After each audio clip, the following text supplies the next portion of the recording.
Over the past month, 20 million residents of the National Capital Region have shaved off at least some part of their life expectancies by breathing in this region's poisonous air.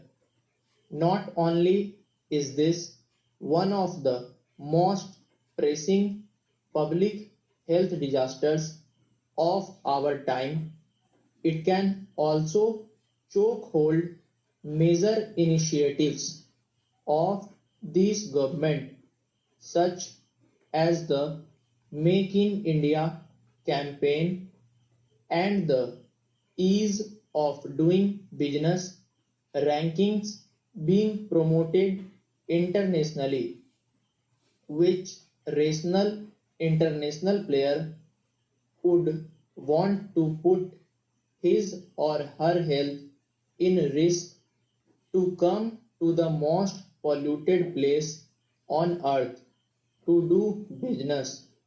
Air quality index measures the concentration of fine particulate matter in the air. As a benchmark, the US Environmental Protection Agency considers any value between 0 and 50 to represent good air quality. But this season, areas in the NCR have seen record breaking values of as high as 1000 on the index 20 times the prescribed limit. For dignified human existence, what makes PM 2.5 particles extremely dangerous is their cancerous ability to penetrate the human body and stick onto the insides of the lungs. In my own experience, 1 in 5 people at my company in Gurgaon have reported sick within a week alone. My child's school had to be closed as a precaution. When it did reopen, the setting of mask-clad children in smoke made the school seem less like a place of study.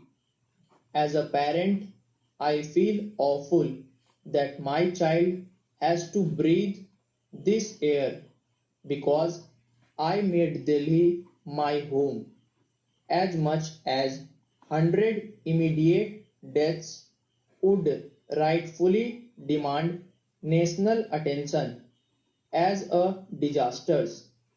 Millions of slow deaths from an even more urgent disaster. What is making this problem invincible? A large part of the answer ties into Delhi's geography.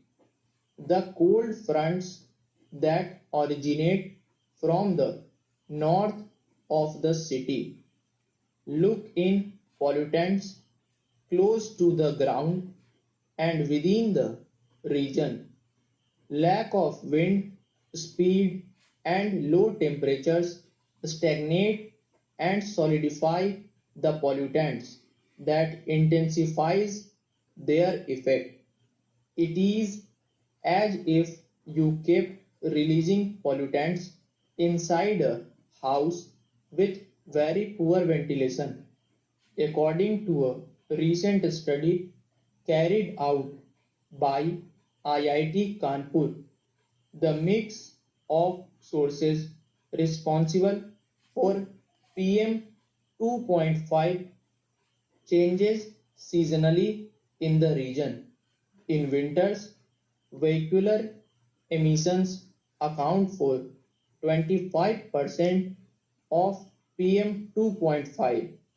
30% is accounted for by others, para.